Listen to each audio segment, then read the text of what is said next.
ఈరోజు ఈ సమావేశం ఏర్పాటు చేయడానికి ఒక ముఖ్య కారణం ఉంది సార్. మన రాష్ట్రం బైఫర్గేషన్ జరిగిన తర్వాత మనకు ఒకటే ఒక వరం ఏంటంటే రెండు రాష్ట్రాలకి ఒకే భాషతో ఒకే వ్యాపారం జరిగేటటువంటి అవకాశం ఒక్క సినిమా ఇండస్ట్రీకే ఉంది. ఆ అవకాశం ఉండేదాన్ని ఆసరాగా చేసుకొని కొన్ని కన్ఫ్యూషన్స్ స్టార్ట్ అయినాయి. ఆ కన్ఫ్యూషన్స్ క్లారిఫికేషన్ ఇవ్వటానికే ఈ ఇండస్ట్రీకి వచ్చేటటువంటి మెంబర్స్కి ఆ కన్ఫ్యూషన్ ఉండకూడదని అది తెలియజేయాలని చెప్పి ఈ సమావేశం ఏర్పాటు చేయడం జరిగింది.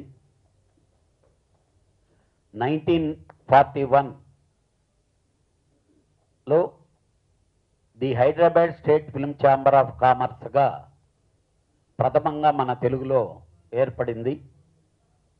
అది 2009లో the Telangana film chamber of కామర్స్గా చేంజ్ చేయటం జరిగింది.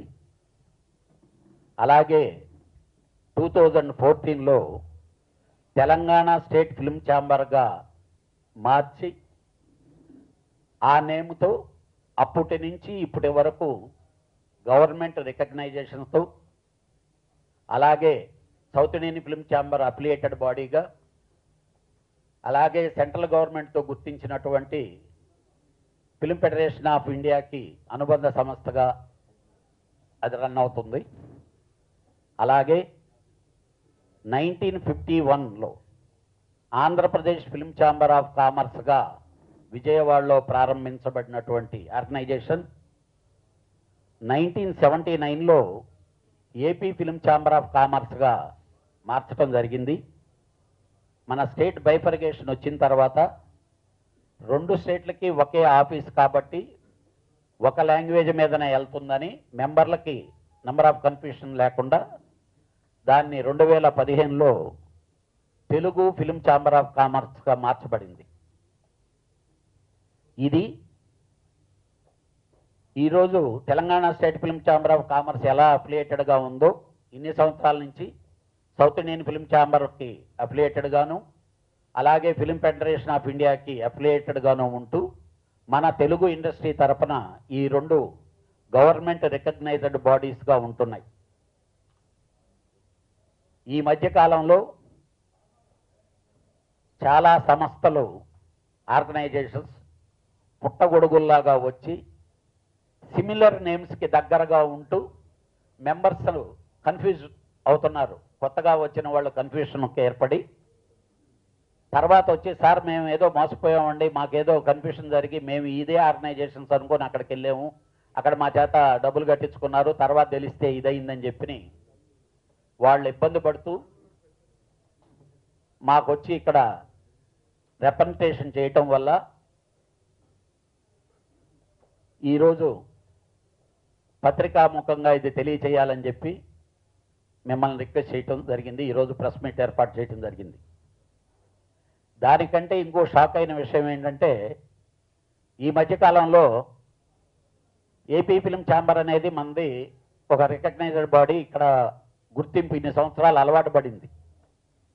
సడన్గా AP film chamber of commerce తరఫున అవార్డ్స్ ఫంక్షన్ జరుగుతుంది, అవార్డ్స్ ఇవ్వబోతున్నాం అని చెప్పి పేపర్లో న్యూస్లు చూసి అందరూ ఇక్కడ మా ఫోన్ చేసి ఏంటంటే మీరు అవార్డ్స్ ఫంక్షన్ చేస్తున్నారట ఇదేని అడిగితే మేము కంగారపడి వెరిఫై చేస్తే ఏదో ఈ మధ్యన రిజిస్టర్ చేసుకున్నటువంటి సిమిలారిటీ రిజిస్ట్రేషన్ చేసుకున్నటువంటి సంస్థల ద్వారా ఇలాంటి ప్రకటనలు వచ్చినాయి. ఫిలిం ఇండస్ట్రీలో ఏ అవార్డ్స్ ఫంక్షన్ జరిగినా ప్రభుత్వం ద్వారా ఇంతకుముందు నంది అవార్డ్స్ జరుగుతూ వచ్చాయి, స్టేట్ అవార్డ్స్. ఇప్పుడు రెండు రాష్ట్రాలు వాళ్ళని కమిటీలను వేసి అవార్డ్స్ ఫంక్షన్స్ జరగబోతున్నారు. స్టేట్ ఎందుకంటే తెలంగాణ నుంచి సింహ అవార్డ్స్ అని, అక్కడి నుంచే ఆంధ్ర నుంచి నంది అవార్డ్స్ అని చెప్పి రెండు కమిటీలు వేసి వాళ్ళు సెలెక్ట్ చేసి చేస్తామని చెప్పి డిక్లేర్ చేశారు. ఆల్రెడీ రన్నింగ్లో ఉండేటటువంటి అన్ని సంవత్సరాలకు గాను ఇది సడన్గా ఈ విధంగా ఇచ్చినందువలన మాకు కన్ఫ్యూషను, అందరూ ఫిలిం ఇండస్ట్రీ వాళ్ళకి ఆ కన్ఫ్యూషన్ ఏర్పడింది కాబట్టి దాన్ని క్లారిఫై చేద్దామని చెప్పి చేసాం. ఏ ఆర్గనైజేషను అవార్డ్స్ ఇప్పటి వరకు చేయలేదండి. ఈ 2 ఛాంబర్లు ప్రభుత్వము అవార్డ్స్ ఫంక్షన్స్ జరిపితే దాంట్లో పార్టిసిపేషన్ ఈ ఆర్గనైజేషన్లు ఉంటూ వచ్చినాయి. అంతే తప్పితే ఈ ఆర్గనైజేషన్లు ఇప్పటి వరకు ఎప్పుడూ చేయలేదు, ముందు కూడా చేయబో. గవర్నమెంట్ మనకి అవార్డులు ఇస్తే అది గౌరవం, మనం ఇచ్చుకుంటే గౌరవం కాదు అనేది సిస్టమ్ ఇప్పుడు దాకా జరుగుతుండేది. అలాగే ఎందుకు చెప్పాల్సి వస్తుందంటే ఈ మధ్యన టైటిల్స్ ఎన్నో సంవత్సరాల క్రితం డివిఎస్ రాజు గారు ఆధ్వర్యంలో ఉండేటప్పుడు ఈ టైటిల్స్ కన్ఫ్యూషన్లు కోర్టుల దాకా వెళ్ళటం వచ్చిన తర్వాత అప్పుడు సమాచార మంత్రిగా ఉపేంద్ర గారు ఉండేటప్పుడు మన ఆర్గనైజేషన్స్ అన్ని వెళ్ళి కలిసి మాట్లాడితే ఈ టైటిల్స్ రిజిస్ట్రేషను ఇది అనేది ఈ ఆర్గనైజేషన్స్కి ఇవ్వటం జరిగింది. మేమంతా ఒక సిస్టమ్ ప్రకారం అలవాటయ్యాం. ఇప్పుడు హైదరాబాద్ ఇప్పుడు ఇక్కడ ఛాంబర్లో రిజిస్టర్ అయితే ప్యారల్గా ఉండేటటువంటి తెలంగాణ ఫిల్మ్ ఛాంబర్ వాళ్ళకి తెలియపరచడం కానీ, సౌత్ ఇండియన్ ఫిల్మ్ ఛాంబర్ తెలియపరచడం కానీ, హిందీ టైటిల్ కూడా ఇక్కడ రిజిస్టర్ చేసుకోవచ్చు. ఆ హిందీ టైటిల్ రిజిస్టర్ చేస్తే హిందీ వాళ్ళు ఉండే అనుబంధ సంస్థలన్నిటికీ తెలియపరిచి, ఇంతకుముందు మీరు ఎవరన్నా చేసుకొని ఉంటే ఇంక్లూడింగ్ ఒకే రోజు ఇద్దరు చేసి ఉంటే ఆ టైం ఎవరిది ముందైతే వాళ్ళదే అని చెప్పి కూర్చొని పెట్టి సిస్టమ్ ప్రకారం ఒకటి చేసుకుంటా వస్తూ ఉన్నాం. ఈ మధ్యన ఆ కన్ఫ్యూషన్ కూడా ఎక్కువగా తయారైంది. ఇప్పుడు వరకు అలాంటి ఈ మధ్యకాలంలో కొన్ని కోర్టు కేసులు కొన్ని అయితే ఐఎన్బి మినిస్ట్రీ ఏమండి మేము కోర్టులో తిరగాల్సి వస్తుందని చెప్పి ఈ టైటిల్స్ అనే దాన్ని మేము ఇలా రికగ్నైజ్ చేయలేమంటే దానికి రిప్రజెంటేషన్ ఇవ్వటం జరిగింది. ఆల్రెడీ సుదీర్ఘమైన మీటింగ్ అయిన తర్వాత మళ్ళీ వితిన్ 1 మంత్లో ఇంకోసారి మళ్ళీ అది మీటింగ్ ఉంది, చేస్తారు. అయినా కూడా ఇప్పటికి సెన్సార్ వాళ్ళు ఇవే ఆర్గనైజేషన్స్ వెళ్ళిన దాన్ని పబ్లిసిటీ క్లియరెన్స్ని గుర్తిస్తున్నారు. కాకపోతే కొందరు మేము ఇస్తే పని అయిపోద్ది అని చెప్పటం వల్ల నంబర్ ఆఫ్ కన్ఫ్యూషన్స్ వస్తున్నాయి. ఫిలిం ఇండస్ట్రీకి వచ్చే మెంబర్స్ అందరికీ విన్నపం ఏంటంటే సరైన సంస్థ ఏదో మీరే తెలుసుకొని ఏ సంస్థలో మీరుంటే బాగుంటుంది అనేది మీకు అనిపిస్తే ఆ సంస్థలోనే ఉండి మీ వ్యాపారం మీరు చేసుకోవచ్చు. మీకు అలాంటి ఇబ్బంది ఏదైనా కలిగితే మీరు స్వయంగా సంప్రదించమని, ఇలాగా మిస్బిహేవియర్ లాగా మిస్హ్యాండ్లింగ్ చేస్తే ఏమి చేయాలి అనే దాని మీద డిస్కస్ చేసే దాని కొరకు ఆల్ ఆర్గనైజేషన్స్ ఒక అడహాక్ కమిటీగా ఫామ్ అయ్యాం మేము. దాన్ని అన్ని ఆర్గనైజేషన్కి ఇప్పుడు సౌత్ ఇండియన్ ఫిల్మ్ ఛాంబర్కి కానీ, ఫిల్మ్ ఫెడరేషన్ ఆఫ్ ఇండియాకి కానీ, అలాగే ఐఎన్బి మినిస్ట్రీకి కూడా మేము అది తెలియజేసి దాన్ని ఈ యాక్షన్ తీసుకోవాల్సి వచ్చినప్పుడు కూర్చొని పెట్టి మనందరం కూర్చొని మాట్లాడి నిర్ణయాలు తీసుకుందామని చెప్పి దీంట్లో అడాక్ కమిటీలో ఫిల్మ్ ఫెడరేషన్ ఆఫ్ ఇండియా కానీ, సౌత్ ఇండియన్ ఫిల్మ్ ఛాంబర్ కానీ, అలాగే తెలుగు ఫిల్మ్ ఛాంబర్ నుంచి C Kalyan, KL Damodar Prasad, P Rammohan Rao, K Muralimohan, Burugupalli Sivaramakrishna, Kodali Venkateswara Rao, అలాగే ఆర్టిస్ట్ అసోసియేషన్ నుంచి శివాజీ రాజా, ఫెడరేషన్ నుంచి ఫెడరేషన్ ప్రెసిడెంట్ ఎవరుంటే వాళ్ళు, అలాగే డైరెక్టర్స్ అసోసియేషన్ నుంచి వాళ్ళు ఎవరు ప్రెసిడెంట్గా ఉంటే వాళ్ళు కంటిన్యూ అవుతారు. అలాగే సెక్టార్ ఛాంబర్ నుంచి ఎన్ సుధాకర్ రెడ్డి, పి సత్యారెడ్డి, ఎం విజేందర్ రెడ్డి, కె బసిరెడ్డి, అలానే తెలంగాణ ఫిల్మ్ ఛాంబర్ శ్రీధర్ గారు దీంట్లో మెంబర్లుగా ఉండి టైం టు టైం ఎవరు ఆర్గనైజేషన్ చీఫ్స్గా ఉంటే వాళ్ళు మారుతూ ఈ ఆర్గనైజేషన్ రన్ చేద్దామని చెప్పి ప్లాన్ చేసి పత్రికాముఖంగా మీకు తెలియజేయటానికిను, అలాగే ఎవరైనా మెంబర్లు ఇలాంటి ఇబ్బంది ఏది ఎదురైనా ఇమీడియట్గా వీళ్ళలో ఎవరినైనా కన్సల్ట్ అవ్వచ్చు. వాళ్ళు వాళ్ళకి సరైన దిశానిర్దేశం చెప్తారని చెప్పి మనం చేసుకుంటూ, దయచేసి ఇలాగా ఆర్గనైజేషన్ రన్ చేసే వాళ్ళని, ఎందుకనంటే ఇలాగ ఆర్గనైజేషన్ రన్ చేసి తెలుగు ఫిల్మ్ ఛాంబర్కి అఫిలియేషన్ ఇవ్వమని వచ్చారు, అలాగే సౌత్ ఇండియన్ ఫిల్మ్ ఛాంబర్కి అఫిలియేషన్ ఇవ్వమని వచ్చారు, అలాగే ఫిల్మ్ ఫెడరేషన్ ఆఫ్ ఇండియాకి అడిగారు. ఎక్కడ ఇది చేయలేదు. ఎందుకంటే ఒక గవర్నమెంట్ రికగ్నైజేషన్ ఉంటే కానీ దాన్ని చేయటం కుదరదు. కాబట్టి ఫిల్మ్ ఇండస్ట్రీకి వచ్చే నిర్మాతలకు కానీ, డిస్ట్రిబ్యూటర్లకు కానీ, ఎగ్జిబిటర్లకు కానీ ఒక్కటే మనవి, సరైన ఆర్గనైజేషన్ని ఏదో మీరే నిర్ణయించుకొని జాగ్రత్త పడండి. వన్స్ తప్పు జరిగిపోయింది సార్, అన్యాయం జరిగిపోయింది సార్ అని చెప్పి వచ్చి మా దగ్గరకు వచ్చిన కంప్లైంట్లు ఇస్తే మేము అవతల వాళ్ళ మీద యాక్షన్ తీసుకునే రైట్ మాకు లేదు, మేము తీసుకోం కూడా. ఇది తెలియజేద్దామని చెప్పాను సార్. ఇప్పుడు మన Telangana state film chamber of commerce తరఫున ఆ సెక్రటరీ మురళీమోహన్ గారు మాట్లాడతారు. మెంబర్లు, డిస్ట్రిబ్యూటర్లు మా మెంబర్లు. మేము ఇంతవరకు తెలంగాణ ఉద్యమ కాలంలో కూడా ఉద్యమకారులకు సపోర్ట్ చేసినప్పుడు కూడా ఫిలిం ఇండస్ట్రీని డిస్టర్బ్ చేయనీయలేదు. అంటే Telangana chief minister governor Chandrashekhar Rao గారు వారి హైదరాబాద్ను ఫిలిం ఇండస్ట్రీ హబ్గా ఇండియాలోనే గుర్తింపు వచ్చేటట్టు చేయాలనేది వారి ధ్యేయం. దాని కొరకు వారు వివిధ సందర్భాల్లో ప్రస్తావించారు. తెలంగాణలో అంటే హైదరాబాద్లో, డోంట్ మిస్అండర్స్టాండ్ మీ, హైదరాబాద్లో 200 సినిమాలు ప్రొడ్యూస్ అవుతున్నాయి, 100 కొద్ది టీవీ సీరియల్ ప్రొడ్యూస్ అవుతున్నాయి, 24 క్రాఫ్ట్స్ వారికి ఉపాధి దొరుకుతుంది. అదే ముందు తరాల వారికి కూడా ఆ లాభం చేకూరాలనేదే చంద్రశేఖరరావు గారి ధ్యేయం, మా సీఎం గారి ధ్యేయము. దీనికి తలసాని శ్రీనివాస్ యాదవ్ గారు మంత్రి గారు, కేటీ రామారావు గారు, తుమ్మల నాగేశ్వరరావు ఆధ్వర్యంలో సబ్ కమిటీ కూడా వేశారు. సీని ప్రముఖులు 2-3 సార్లు వారితోటి చర్చించడం జరిగింది.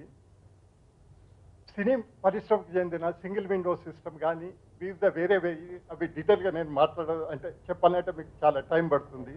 అట్లాంటి వారి గురించి పరిష్కరించడానికి సినీ ప్రముఖులతోటి గవర్నమెంట్ చర్చిస్తుంది, మేము కూడా చర్చిస్తున్నాం. సినిమా ఇండస్ట్రీ వారి వెల్ఫేర్ అనేది మా సంస్థ బాధ్యత. వారి గురించి పట్టించుకోవాల్సిన ధర్మం మాకుంది. అదేవిధంగా సినిమా ఎగ్జిబిటర్లు, డిస్ట్రిబ్యూటర్ల గురించి కూడా ఆలోచించవలసిన అవసరం ఉంది. వారి ఏమైనా ఇబ్బందులు ఉంటే మా సంస్థ ద్వారా గవర్నమెంట్కు తీసుకెళ్లేందుకు మేము సిద్ధంగానే ఉన్నాం. వారే కాకుండా ఈ 24 క్రాఫ్ట్స్ వాళ్ళు మాకు ఇంతవరకు అనుబంధ సంస్థ అని అనుకోకుండా వారు మా దగ్గరికి వచ్చినా వారు పనిచేసేందుకు మేము ఎల్లప్పుడూ సిద్ధం. ఇది పర్చూరి వెంకటేశ్వరరావు గారి ఆధ్వర్యంలో ఉగాది పురస్కారంలో 2013లో జరిగినప్పుడే మేము ఈ హామీ ఇచ్చాం మా ఛాంబర్ తరఫున. మాకు కూడా గవర్నమెంట్ నుంచి క్లియర్ ఇన్స్ట్రక్షన్స్ ఏంటంటే, don't disturb the film industry. Film industry అభివృద్ధి కొరకు మీరు తగిన సూచనలు, సలహాలు ఇవ్వమని కోరుతున్నారు. దాన్ని మేము పాటిస్తున్నాము. ఇదే చెప్పేందుకు మీకు ఈ సందర్భంలో ఏంటంటే ఇంకొకటి మిస్ చేశాను. యాక్చువల్లీ తెలంగాణ గవర్నమెంట్ ముఖ్యమంత్రి గారు వివిధ సందర్భాల్లో ఫిలిం సిటీ 6,000 ఎకరాలు 2,000 ఎకరాలు ఫిలిం సిటీకి ఇస్తామని చెప్పారు. దాంతో మష్రూమ్ ఆర్గనైజేషన్లు చాలామంది ఏదో భూముల కొరకు ఇవొస్తాయి అవొస్తాయి అనేది డిఫరెంట్ నేమ్లతోటి రిజిస్టర్ అయ్యాయి. తెలంగాణలో 4-5 సంస్థలు ఆల్రెడీ రిజిస్టర్ అయి ఉన్నాయి. చాలామంది తప్పుకున్నారు. ఇంకో 1-2 సంస్థలు స్టిల్ దే ఆర్ ట్రయింగ్. దాన్ని సభ్యులు గుర్తించి ఏది సమంజసమైన సంస్థను దాని ద్వారా గవర్నమెంట్ వరకు మనం పోగలుగుతామో అది గమనించి మెంబర్షిప్ తీసుకొని సినిమా అభివృద్ధికి పాటుపడాలని కోరుతున్నాం. కళ్యాణ్ గారు చాలా క్లియర్గా చెప్పారు. ఇప్పుడు ఇలాంటి కళ్యాణ్ గారు చెప్పిన ప్రాబ్లమే మాకు ఒకటి 6 months క్రితం ఒకటి ఎదురైందండి. ఎక్కడ వరంగల్లోనో లేకపోతే గుడివాడ దగ్గర బందర్లోనో ఎక్కడో ఒక అసోసియేషన్ పెట్టుకుంటున్నారు. తెలుగు ఆర్టిస్ట్ అసోసియేషన్ పెట్టుకుంటున్నారు. వాళ్ళు మాకు టచ్లోకి వస్తారు, సార్ మా అసోసియేషన్ మీ అసోసియేషన్లో కలపొచ్చా అని. ఏంటమ్మా మీ బయలు ఏంటంటే బయలు మీరు పంపించండి సార్ మాకు, మేము దాన్ని కూడా చేస్తామని. ఒకసారి మీరు రండి ఇక్కడికంటే నాకు వచ్చి తెలిసింది ఏంటంటే అండి, వాళ్ళలో ఎవరో ఒక సినిమా కూడా చేయలే. వాళ్ళ ఉద్దేశం ఏంటంటే అక్కడ ఒక అసోసియేషన్ పెట్టుకుని ఒక 60 మంది ఉంటే 60 మందిని తీసుకొచ్చి మాలో కలిపేయటం, తీసుకొచ్చి ఇది కుదరదమ్మా ఇలాగా, ఇది చిరంజీవి అలాంటి వాళ్ళు పెద్దోళ్ళు స్థాపించింది ఇది, దానికి దీనికి లింక్ పెట్టకండి, 25 ఏళ్ళ చరిత్ర ఉంది మా దానికి, ఇది నడుపుకుంటే నడుపుకోండి మాకు సంబంధం లేదు, 2 రాష్ట్రాల్లోనూ ఒకటే ఉంది అసోసియేషన్, మా అన్నది ఒకటే ఉంది అని చెప్పి పంపించడం జరిగింది. తర్వాత వాళ్ళు మేము తీసేసాం సార్ మేము అని చెప్పడం కూడా జరిగింది. ఒకటి నిజమైన సంస్థ ఏదో దాన్ని నమ్ముకోమని ప్రార్థిస్తున్నాను. Thank you. చాలా సమస్య ఎదుర్కొంటుండేటటువంటి ఒక ప్లేస్ వైజాగ్.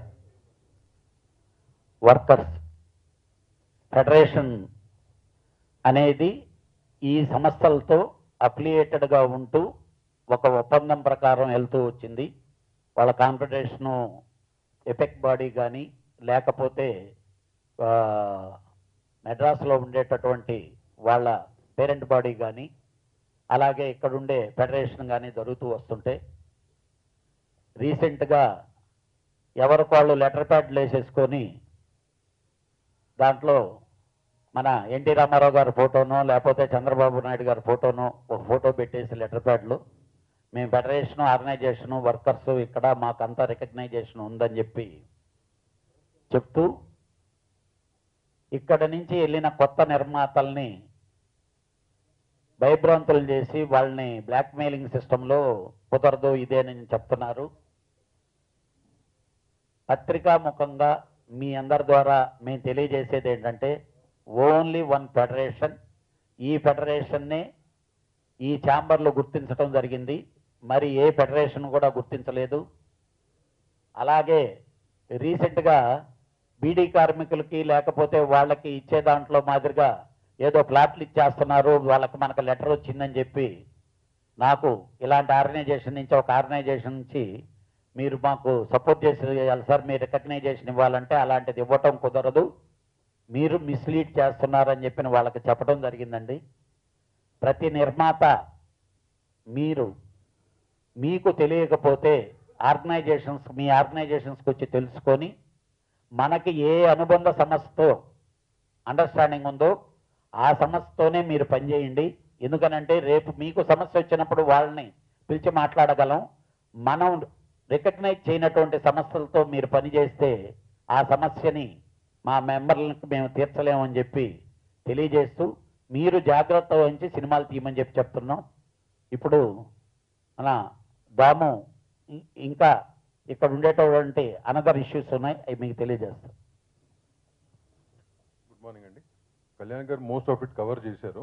దీంట్లో స్పెసిఫిక్గా నేను చెప్పదలుచుకుంది ఏంటంటే ఈ మష్రూమ్స్ లాగా వస్తున్న సంస్థలు కానీ లేకపోతే ఫెడరేషన్ తాలూకు సంస్థలు కానీ ఫెడరేషన్ చెప్పుకుంటున్న సంస్థలు కానీ most of them are started by ex members present members and ex members of these federation are the chamber. ఒకప్పుడు మన దగ్గర మెంబర్లు ఉన్నారు కొంతమంది, వాళ్ళు ప్రజెంట్ మెంబర్షిప్ మెంబర్స్గా ఉన్నవాళ్ళు ప్లస్ ఫెడరేషన్లో ఇంతకుముందు మెంబర్స్గా ఉండి తీసేసిన వాళ్ళు, ఇట్లాంటి వాళ్ళు స్టార్ట్ చేశారు చాలా మటుకు. మెయిన్గా ఇక్కడ చాలా కంప్లైంట్ మాకు వచ్చినట్లు చాలా మంది మిస్లీడ్ అయ్యారు. అంటే ఇప్పుడు ఆయన చెప్పినట్టంటే Telugu film chamber of commerce మంది, Telangana film chamber state film chamber of chamber ఉంది, దానికి దగ్గర పేర్లు పెట్టుకోవటం, ఇది అది ఒకటే అని చెప్పటం, దాంట్లో మాకు మెంబర్షిప్ ఉందండి ఈ సేమ్ సంస్థ అని చెప్పటం. ఇట్స్ నాట్ డన్ అండి. ఇక్కడ ఒకసారి మెంబర్గా కానీ ఆఫీస్ బేరర్గా ఉన్నప్పుడు సిమిలర్ సంస్థ స్టార్ట్ చేస్తే conflict of interest, it cannot happen. ఇన్ని రోజులు ఈ 2 years మీరు అడగచ్చు ఇన్ని రోజులు ఎందుకు మాట్లాడలేదని. ఇన్ని రోజులు కూడా the thing was very sensitive issue. ఏం మాట్లాడినా ఒక రాంగ్ యాంగిల్లో డైవర్ట్ అవుతూ చేసుకుంటూ వచ్చారు చాలామంది. సో ఇవాళ రోజున ఇన్ని కంప్లైంట్స్ వస్తున్నాయి, ఇన్ని జరుగుతున్నాయి కాబట్టి ఇవాళ అడ్రస్ చేసి చాలామంది కొత్త ఆంధ్రప్రదేశ్లో కానీ తెలంగాణలో కానీ చాలామంది ఇండస్ట్రీకి రావాలని కోరుకుంటున్న వాళ్ళని మిస్లీడ్ అవ్వకుండా ఉంటాకి ఇది క్లారిటీ ఇవ్వాల్సి వచ్చింది ఇవాళ రోజున. So I hope you people also understand. And మీకు తెలియని విషయం కాదు. సో దీన్ని ప్రాపర్గా మీరు టేక్ ఇట్ ఫార్వర్డ్ అని ఆశిస్తున్నాను. Thank you very much. వాళ్ళకెవరికి ఇవ్వలేదు సార్ రికగ్నైజేషన్, వాళ్ళు కూడా అప్రోచ్ అవ్వలేదు. కానీ గవర్నమెంట్కి పోయి మీరు ఎవరికన్నా వాళ్ళు ఇవ్వరు అని చెప్పి ఇదే డయాస్ మీద ఇదే కేటీఆర్ గారు మనకి ఈరోజు బాగా ఉద్యమం టైంలోనే వచ్చి ఒకటే చెప్పారు, ఏ ఆర్గనైజేషన్లు అయితే ఇక్కడ కంటిన్యూ అవుతున్నాయో ఆ ఆర్గనైజేషన్లు ఉద్యమం టైంలో కూడా ఇన్సిడెంట్లు జరిగినప్పుడు కూడా ఈ ఏదో క్షణికంగా జరుగుతాయి, మద్రాసు నుంచి ఇండస్ట్రీని ఇక్కడికి తెచ్చుకున్నాం, ఈ ఇండస్ట్రీని మేము కాపాడుకుంటాం, సినిమా ఇండస్ట్రీని మేము ఎప్పుడు చులకనగా చూడము, అలాంటి ఎవరైనా తప్పుదోవ పట్టే వాళ్ళని ఎంకరేజ్ చేయమన్నారండి. ఇప్పటి వరకు గవర్నమెంట్ సైడ్ నుంచి ఎక్కడా ఎంకరేజ్ చేయలేదు, అలాగని వాళ్ళ గురించి ఒక్క మాట కూడా ఎప్పుడు మాట్లాడలేదు అలాంటి ఆర్గనైజేషన్స్ గురించి. వీళ్ళే అప్లై చేసుకుంటే వాళ్ళు రిజెక్ట్ చేశారు. ఏమిందో మీరు ఒక రిప్రజెంటేషన్ ఇవ్వచ్చు కదా ఫర్దర్ గా. ఏమి అంటే ఒకటి సార్, ఒక ఆర్గనైజేషన్ ఎవరు స్టార్ట్ చేసుకుంటే ఆ ఆర్గనైజేషన్ మీరు రికగ్నైజేషన్ ఇవ్వద్దు అని మేము ఇవ్వటం అనేది రాంగ్ అండి. నిజంగానే గవర్నమెంట్ ఆర్గనైజేషన్ అయితే కరెక్ట్, ఈ ఆర్గనైజేషన్ కరెక్ట్ కాదని గవర్నమెంట్ ఫీల్ అయితే గవర్నమెంట్ రికగ్నైజేషన్ ఇస్తే యాజ్ ఏ మై ఇండస్ట్రీ దాన్ని ఆపేదానికి రైటే లేదు. అండ్ వన్ మోర్ అండి, ఇండైరెక్ట్ గా మేము ఇప్పుడు మీరు అన్నట్టు అటు చేస్తే ఇండైరెక్ట్ గా మేము దానికి రికగ్నిషన్ ఇస్తున్నట్టు లెక్క. So we don't want do it because that's what they want. Sir ఇక్కడ ఉన్న మీ అందరికీ తెలియని విషయం కాదు ఇది. What do they want? They want మేము ఒక మాట అన్నాం అనుకోండి, దానికి కౌంటర్గా ఒక మాట అంటే అది కవర్ అవుతుంది. 10 channels what I'm saying is, నేను అనేది ఏంటంటే దాని ఇండైరెక్ట్ అట్లాంటి ఇంపార్టెన్స్ కూడా we don't want to give. Actually film development corporation అనేది still it is running in the name of AP film chamber of commerce. AP film development corporation అనే run అవుతుంది. Actually అది బైఫర్కేషన్ అయ్యి Telangana state film development కార్పొరేషన్గా మార్పు చెందబోతుంది. మార్పు చెందినప్పుడు మీరు చెప్పారు చూడండి, ఎవరు రికగ్నైజ్ ఏది అనేది దే విల్ నోటిఫై డెఫినెట్లీ. తెలంగాణలో మాత్రం అది డెఫినెట్గా నోటిఫై అవుతుంది. మిగిలింది కళ్యాణ్ గారు. ఏ రోజు కూడా ఈ 2 ఆర్గనైజేషన్లు పిలిచినాయి sir, either Telangana government or Andhra government. ఏ విషయం వచ్చినా ఏది Telangana state film chamber of కామర్స్ని తెలుగు ఫిల్మ్ ఛాంబర్ ఆఫ్ కామర్స్ని పిలిచినాయి కానీ అదర్ ఆర్గనైజేషన్ని పిలవలేదు. అండ్ ఈ మధ్య ఒక కంప్లైంట్ వచ్చింది. ఓకే, వాళ్ళ సిస్టర్ కొడుకుని అన్నబెట్టి ఒక సినిమా తీశారు, రిలీజ్ అయింది. కొత్త అబ్బాయి ఒక 6 crores 7 crores పెట్టి సినిమా తీశారు. ఇంకో వారంలో రిలీజ్, 15 రోజులు రిలీజ్ ఉండగా ఇక్కడికి వచ్చారు. వచ్చి మాకు ఇట్లా సెన్సార్ అంటే మీరు మా మెంబర్ కాదు కదండి అన్నాం. అదేంటి సార్ మేము ఇక్కడే చేసుకుందాం, ఇక్కడే చేయమని చెప్పాము మా మనిషికి, మేనేజర్ కన్నా. అంటే తర్వాత తెలిసిన విషయం ఏంటంటే ఆ పర్టికులర్ మధ్యవర్తి ఎవరైతే ఉంటారో వీళ్ళకి ఈ పేపర్ వర్క్ చేసేవాళ్ళు, he's been managed to take membership elsewhere. So దాని అగైన్ అతను వచ్చి ఆడి ఇరుక్కున్నాడు కాబట్టి ఇట్లాంటి వర్షనే వచ్చినాయండి. సో ఇక్కడ ఏంటంటే anybody can start anything they want, that's not the issue. ఇక్కడ క్లారిఫికేషన్ ఏంటంటే ఈ రికగ్నైజ్డ్ బాడీస్ ఈ ఇన్నేళ్ల నుంచి పనిచేస్తున్నాయి, ఒక సిస్టంలో వెళ్తున్నాయి, ఒక సెల్ఫ్ డిసిప్లిన్ అనేది విత్ ఇన్ మెంబర్స్ కానీ విత్ ఇన్ ఆర్గనైజేషన్ పెట్టుకుని నడుస్తున్నాయి. కాబట్టి బై వే ఆఫ్ యాడ్ కానీ బై వే ఆఫ్ వెబ్సైట్స్ కానీ చూసుకుని వీటికే మీరు రండి అని చెప్తాకి this what want to do. Okay, అది ఒక వ్యాపారం అండి. వ్యాపారం అనేది ఎవరెవరైనా చేసుకోవచ్చు సార్. ఓకే, మేము ఆడుతుంది ఇక్కడ ఇట్స్ ఎ మెంబర్స్ ఆర్గనైజేషన్, ఒక చేంబర్స్, అన్ని సెక్టార్ మెంబర్స్ ఒక వాట్ ఎవర్ ప్రాబ్లమ్స్ కానీ లేకపోతే ఏమన్నా కానీ సాల్వ్ చేసే సంస్థలు. ఆ సంస్థ అది కాదు, అది ఒక వ్యాపారం. And I don't think it's right to talk about that in this. మీద నెగోషియేషన్స్ జరిపింది అంటే దానికి అవతల మెంబర్ కానీ ఈ మెంబర్ కానీ పర్ఫెక్ట్గా లీగల్గా ఉంటే తప్పితే ఇల్లీగల్ యాక్టివిటీస్ ఏ రోజు ఎంటర్టైన్ చేయలేదు సార్. ఛాంబర్ లోపల మాత్రం అలాంటి చేయనివ్వం.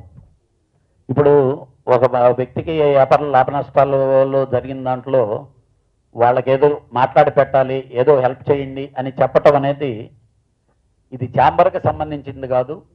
హ్యుమానిటేరియన్ గ్రౌండ్స్లో హెల్పింగ్ నేచర్తో జరిగే డిస్కషనే తప్పితే రూలింగ్ లాగా మీటింగ్లు జరిపి సెటిల్ చేసే వ్యవహారం మాత్రం కానే కాదు. బేసిక్గా ఇండస్ట్రీని ఎవరైనా తరలించగలరా? ఎందుకంటున్నానంటే హైదరాబాద్ నుంచి మనం ఇండస్ట్రీ చెన్నై నుంచి ఇండస్ట్రీకి హైదరాబాద్కి తీసుకురావడానికి ఎన్ని సంవత్సరాలు పట్టింది? ఇప్పుడు హైదరాబాద్కి వచ్చి ఇక్కడ కూర్చున్న తర్వాత ఇంకో దగ్గరకు డెఫినెట్గా షూటింగ్ ఎక్కడ అవసరమైతే అక్కడ చేసుకుంటారండి. డెఫినెట్గా ఇక్కడ కంటే అక్కడ చాలా బెనిఫిట్లు వస్తున్నాయి, ఉపయోగం జరగద్దని ఈ బైఫర్కేషన్లు ఏమీ రాకముందే రామానాయుడు గారు వెళ్ళి వైజాగ్లో స్టూడియో కట్టారు. రేపు ఉదయం విజయవాడలో ఇంకోటి కట్టచ్చు, లేకపోతే వరంగల్లో ఇంకోళ్ళు కట్టచ్చు. అంటే వ్యాపారం చేసుకునే వాళ్ళకి లాభం వసద్ది అనుకుంటే అవి చేస్తారు తప్పితే ఇండస్ట్రీ తరలించడం అనేది జరగదు. బెనిఫిట్స్ వస్తుంటే అవసరం అనుకున్నప్పుడు సిచ్యువేషన్లుగా జరుగుద్ది. సార్ ఇది ఈ industry this is the only industry, ఈ 4 ఏళ్ళు కూడా చెప్తున్నాను నేను, ఆంధ్రప్రదేశ్లో సెటిల్ అవుతే ఆ 60%తో సర్వైవ్ కాదు, ఇట్ రిక్వైర్స్ జస్ట్ 40%. అట్లాగే ఇక్కడ చేసిన వాళ్ళకి ఆ 60% కూడా అవసరం, అదే ఇండస్ట్రీ విల్ నాట్ సర్వైవ్.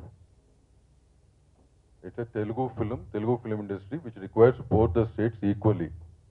ఏ ఒక్క స్టేట్తోనూ ఇండస్ట్రీ ముందుకు నడవదు సార్.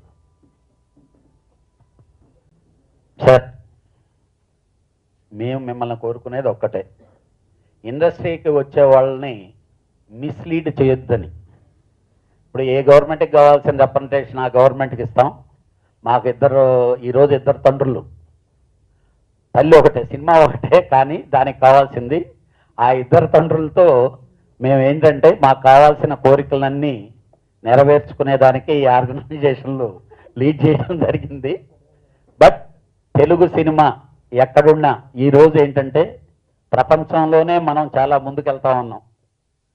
డెఫినెట్గా ఇంకా మన తెలుగు సినిమాని వరల్డ్ సినిమాతో లీడ్ చేసే విధంగా తీసుకురావాలని చెప్పి, అలాగే ఈరోజు కేసీఆర్ గారు కానీ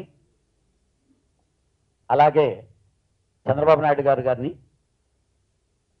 థియేటర్స్ని ఇంక్రీజ్ చేసి వ్యూయర్షిప్స్ పెంచి ఇంకా రెవెన్యూ పెంచాలని చెప్పి ఇచ్చేస్తూ ఉన్నారు. దానికి డెఫినెట్గా ఇంకా తెలుగు మార్కెట్ బాగా పెరుగుతుందని, సినిమా ఇండస్ట్రీ బాగుండాలని, ఆ ఇండస్ట్రీలోకి వచ్చే వాళ్ళు మోసపోవద్దని చెప్పి తెలియజేయడానికే ఈ ప్రెస్ మీట్ సార్. అలాగే తెలంగాణ ఫిలిం ఛాంబర్ ఆఫ్ కామర్స్కి రామ్మోహన్ రావు గారు ప్రెసిడెంట్, చాలా అలవాటైపోయింది ఈ మధ్య. అసలు ఆయన మార్చేసి వేరే పేర్లు వచ్చేస్తున్నాయి. దయచేసి, ఎందుకనంటే it is only to recognized bodies, అదొక్కటే. ఎందుకంటే మీ అందరికీ తెలుసు, అందరూ దీంట్లో పార్ట్ అయిన వాళ్ళే ఈరోజు మా ముందుండే పాత్రికేయ మిత్రులంతా. కాబట్టి దీన్ని ఇండస్ట్రీకి వచ్చే కొత్త వాళ్ళకి నీట్గా రీచ్ అయ్యే విధంగా చేయమని చెప్పి మనవి. Thank you very much sir.